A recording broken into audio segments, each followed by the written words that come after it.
Nous avons célébré le 20 novembre dernier le 25e anniversaire de la Convention internationale des droits de l'enfant,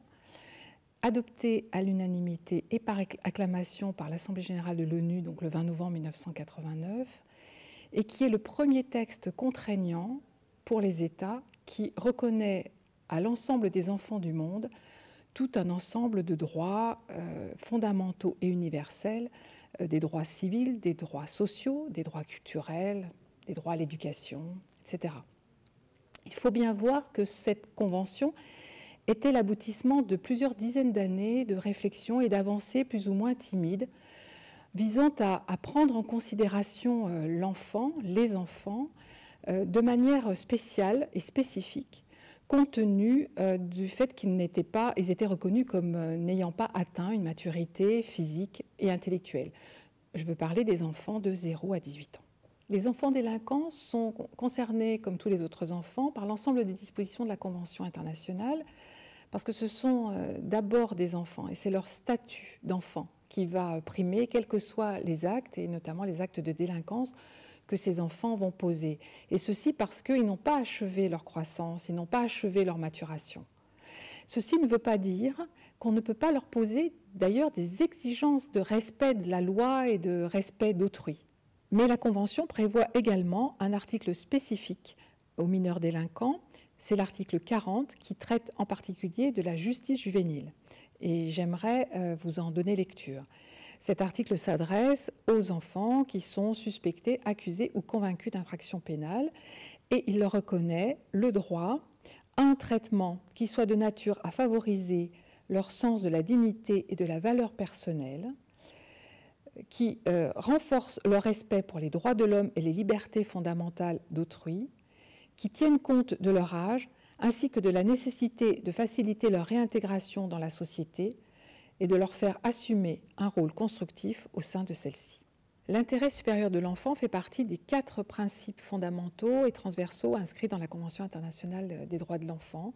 avec le principe de non-discrimination, le droit à la vie, à la survie, au développement et le droit des enfants à émettre une opinion sur une question qui les concerne.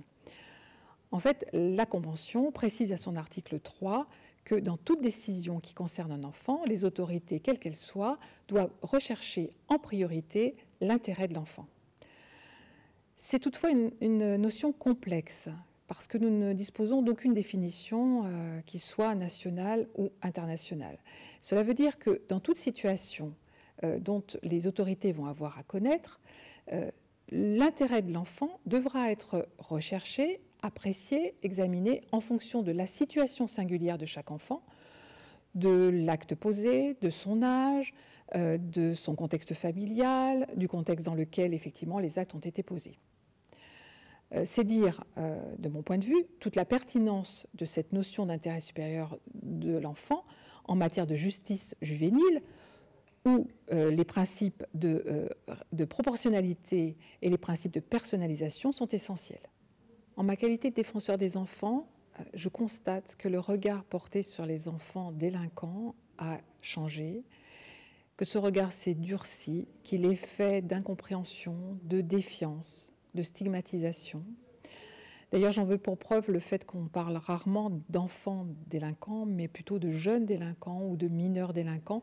comme si, par le simple fait qu'ils aient posé des actes de délinquance, les enfants n'en étaient plus et qu'ils avaient perdu leur statut en fait, d'enfants, et donc le droit à être considérés comme tels.